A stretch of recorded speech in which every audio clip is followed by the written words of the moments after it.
This week on Jerusalem Dateline, Israelis go to the polls but once again end up with no clear winner. Will a unity government emerge? Could Israelis go to the polls for a third time? And the Middle East braces for a possible war with Iran after the attack on one of Saudi Arabia's main oil facilities. And Tel Aviv, a modern city fulfilling ancient prophecies. All this and more this week on Jerusalem Dateline. Hello and welcome to this edition of Jerusalem Dateline. I'm Chris Mitchell. Israelis went to the polls for the second time in less than 6 months, yet Israel's political future still remains unclear. Here's a look back at how the week unfolded, followed by analysis in our Jerusalem studio. Hours after the polls closed and early in the morning, Netanyahu came here to Likud headquarters in Tel Aviv to deliver what he called a short but important speech. There will not be and there cannot be a government that leans on Arab anti-Zionist parties that negate the very existence of Israel as a Jewish and democratic state. Despite the disappointment of no clear winner, Netanyahu's supporters welcomed him after 3 a.m. with songs of Bibi, King of Israel. Netanyahu said he had already talked with right-wing parties, but hinted at a unity government with the opposition. Netanyahu is calling on Benny Gantz and his blue and white party to join him in forming a national unity government. Benny, it's on us to form a broad unity government. Today, the nation expects us, both of us, to accept responsibility and work together. In a video message, Netanyahu said he had met with the other right-wing parties and they would negotiate as a block of seats.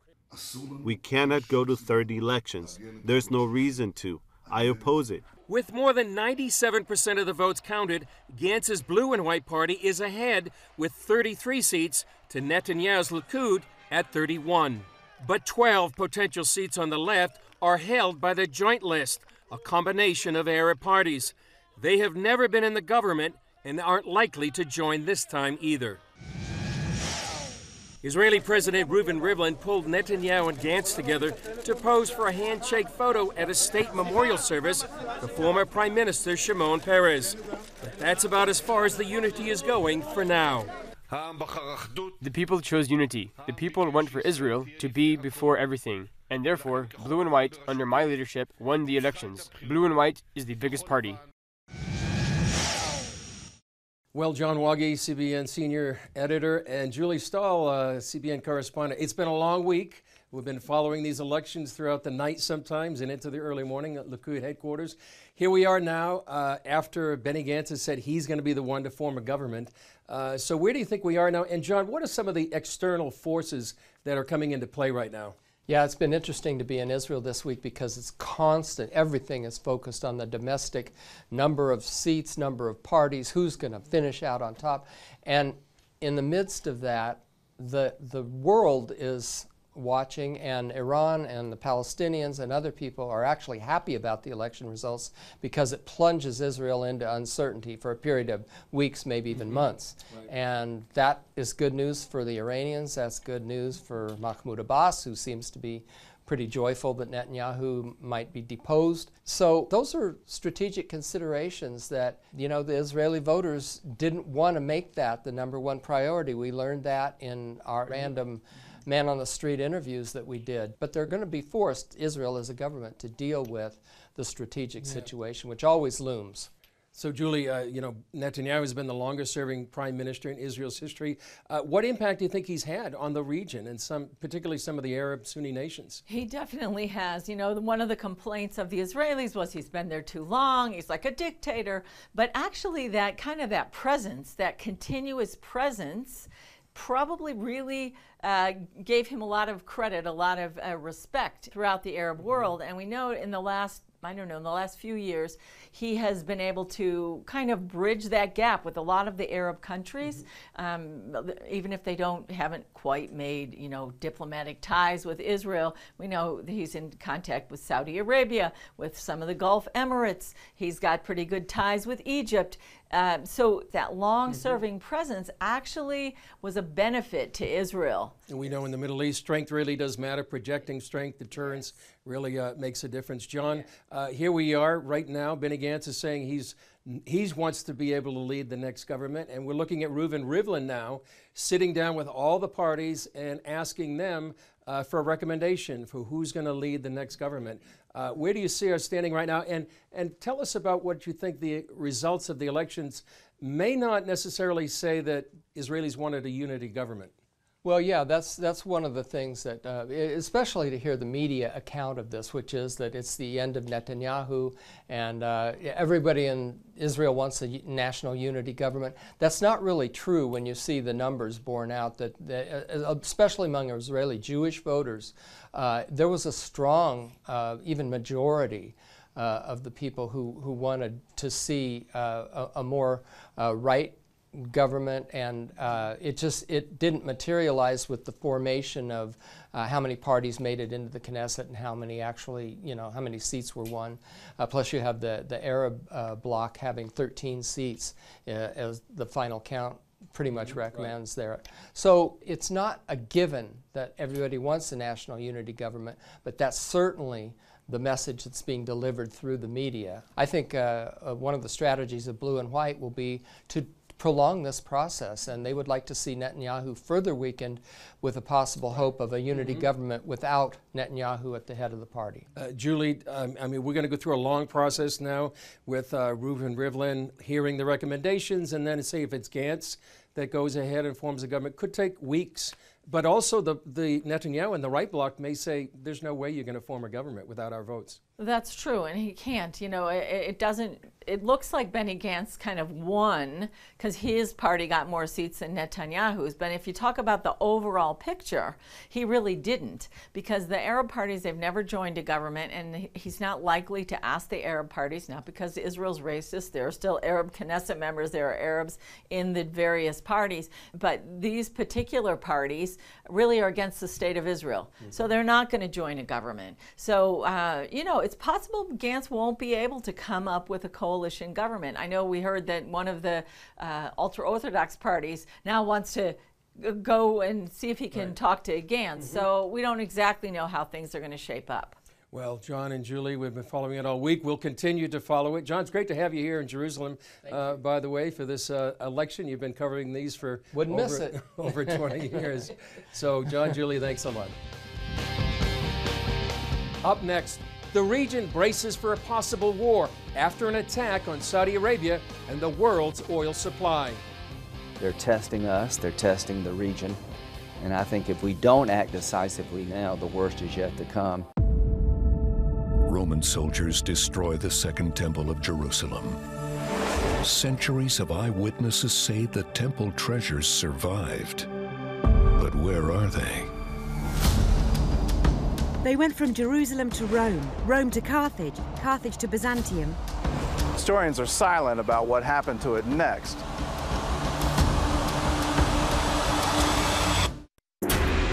CBN Documentaries presents the worldwide release of Treasures of the Second Temple. So does it still exist today? A story of mystery. Where is it? Calamity. Most of the victims were butchered. And destiny. The possibility to dig is impossible. Get your copy of Treasures of the Second Temple. Yours for a gift of any amount to CBN Documentaries.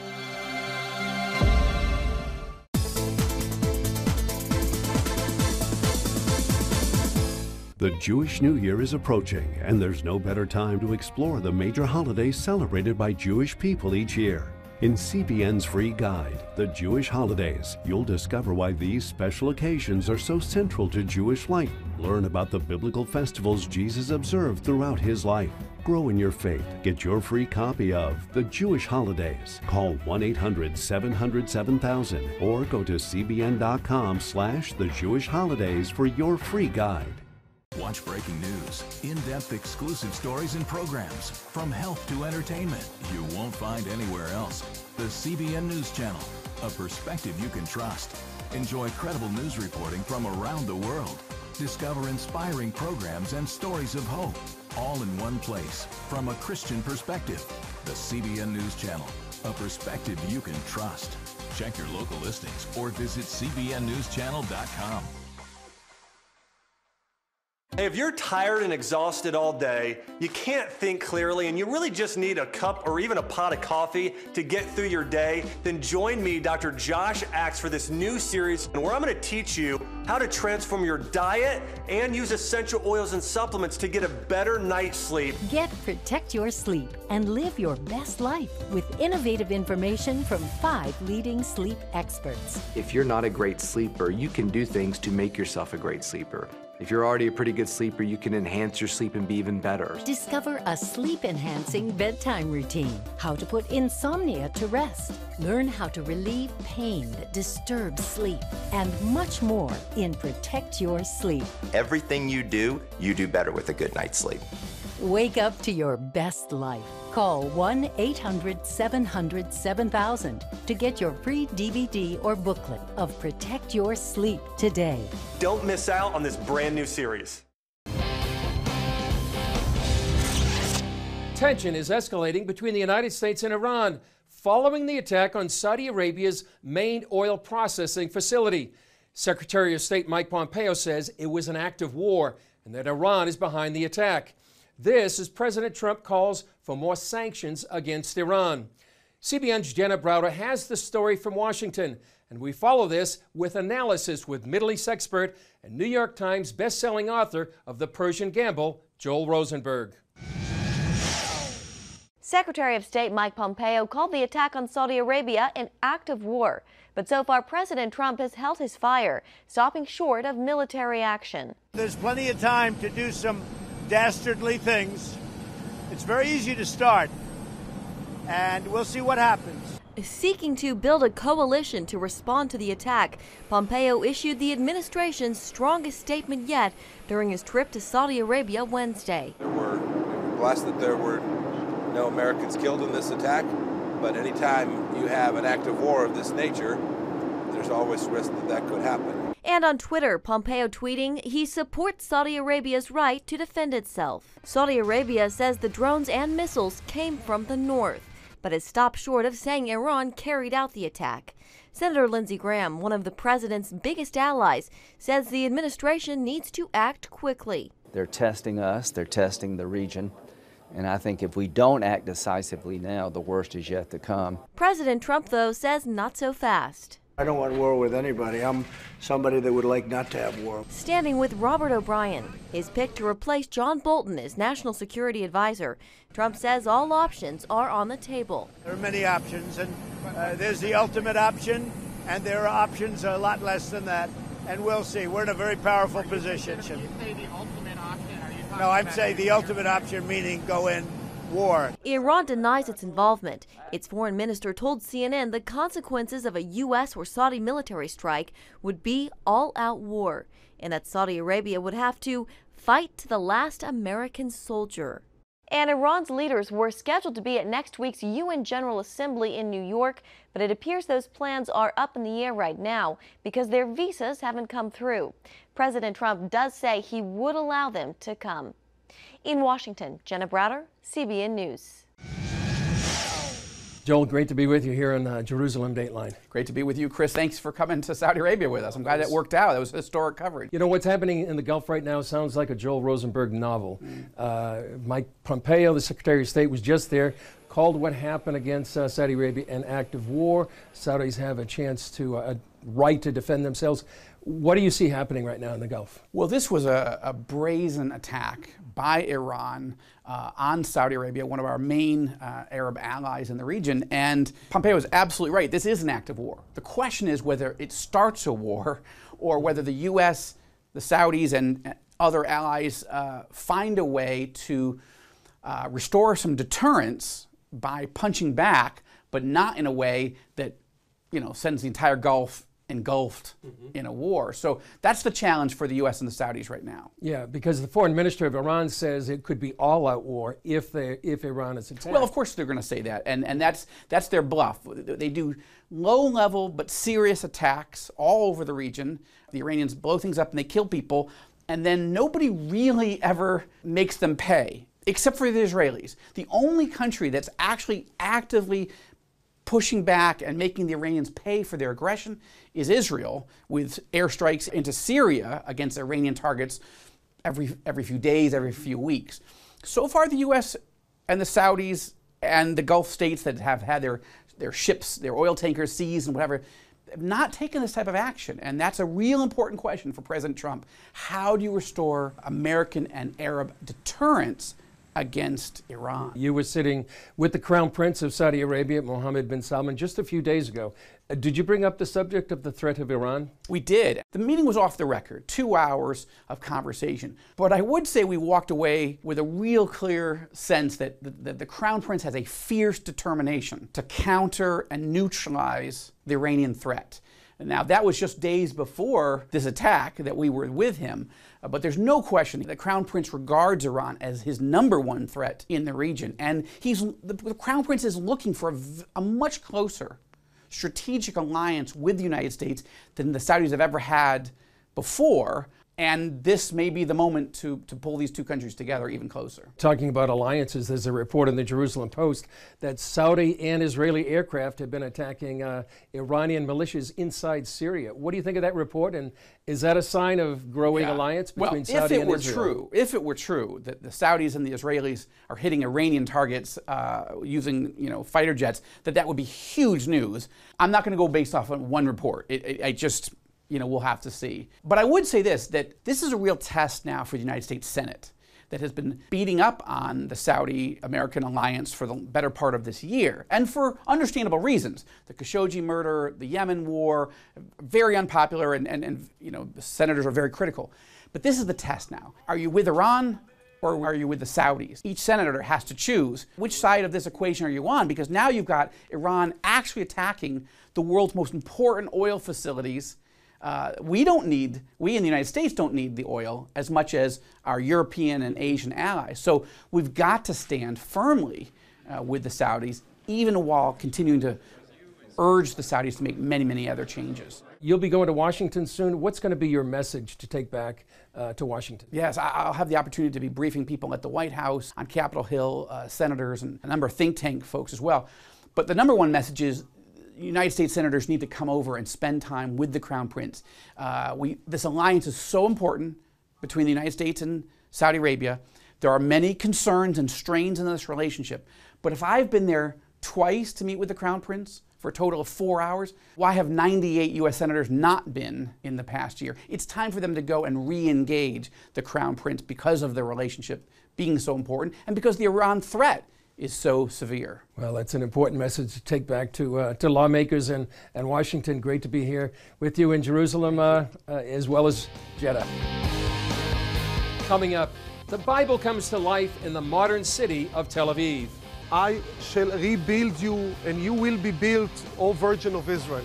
This is the motto of those who established Tel Aviv. Christians around the world are standing with the Israelis. But why? In CBN's free magazine, Friends of Israel, you'll discover why Christians are supporting the Jewish state, how Israel is fulfilling prophecy as a light to the nations, and ways you can pray for the people of Israel. Israel needs the support of friends like you. Call now or go to cbn.com to get your free copy of Friends of Israel.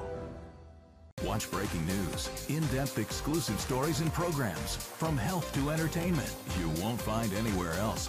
The CBN News Channel, a perspective you can trust. Enjoy credible news reporting from around the world. Discover inspiring programs and stories of hope, all in one place, from a Christian perspective. The CBN News Channel, a perspective you can trust. Check your local listings or visit cbnnewschannel.com. Hello, I'm Dr. David Perlmutter, board-certified neurologist and #1 New York Times best-selling author. Wouldn't it be great to boost your energy, eliminate brain fog, and even reverse brain disease? Well, you can, and I'm going to show you how, along with some of the world's most well-respected brain experts in this DVD, Protect Your Brain. Get Protect Your Brain, a free DVD only from the Christian Broadcasting Network.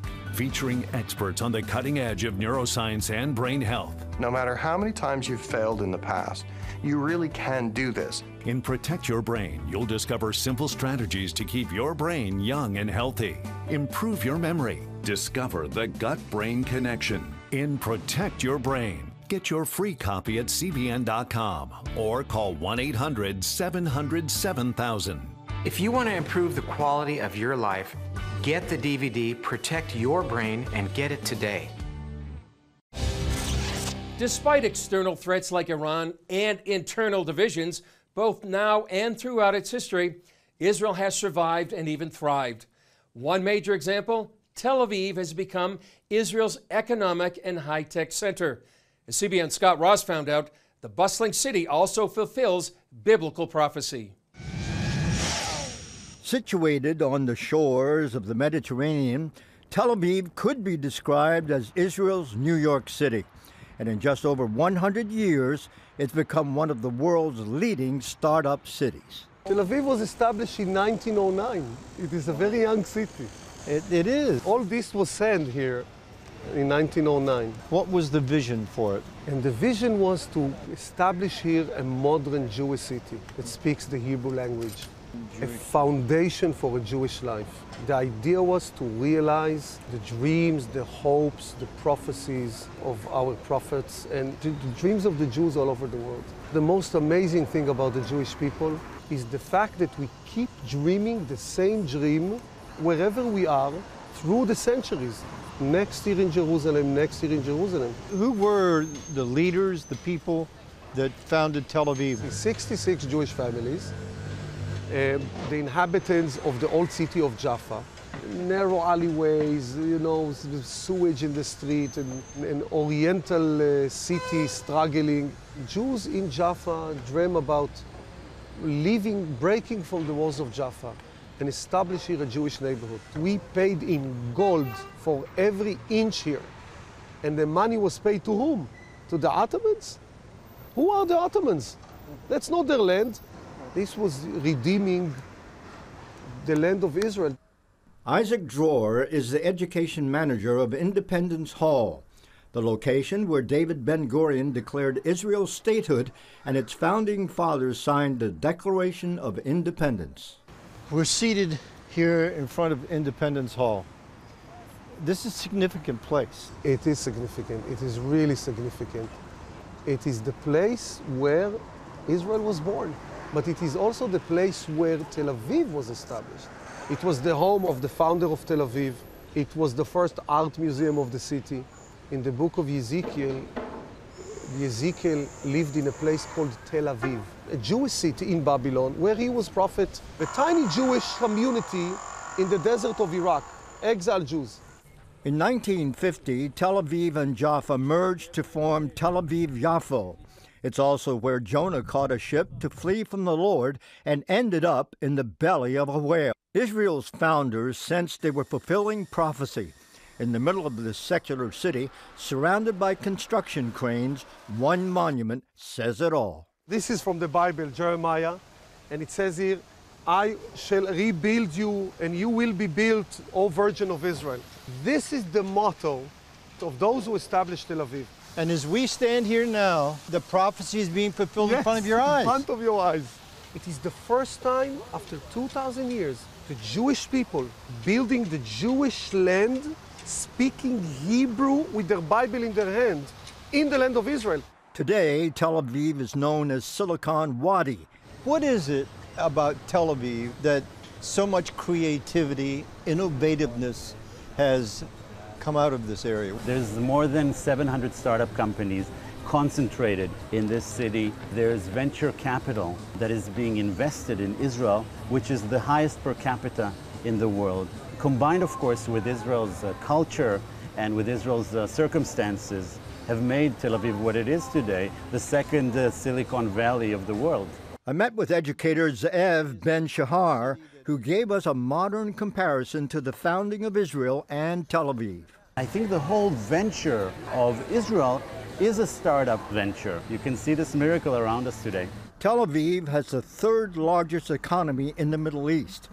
I asked Ben-Shahar about the future of Tel Aviv. It is going to explode. The amount of high-tech companies, the amount of innovations that are developed here that are crucial to making the world a better place are going to come out of Tel Aviv, and more research and more funding is going to come into this city and hopefully create a better future, not just for Jews but for Christians, Muslims, Buddhists around the world. For CBN News, I'm Scott Ross in Tel Aviv. Up next, how to pray for Israel as it chooses its leaders during this critical time. Prophecy thousands of years old, We were called to be a light to the world. being fulfilled today. Discover how. Get to life. Call 1-800-700-7000. We consider it our duty to reach out and help others around the world. For a gift of $10 or more, you can own the acclaimed CBN documentary To Life. Just call 1-800-700-7000 or log on to CBN.com. To treat a human, no matter what he is, which religious he have, which color he is. This is what I'm doing. See how the people of Israel are fulfilling prophecy History is being written, and I want to be a part of it. by sharing their knowledge In Africa, in Asia, in South America, in East Europe. and their love. This is how we work. This is us. Get to life. Call 1-800-700-7000 or log on to CBN.com. How'd you like to get a redo on your health, on your body, on your arteries, so you could have the energy you had 20 years ago?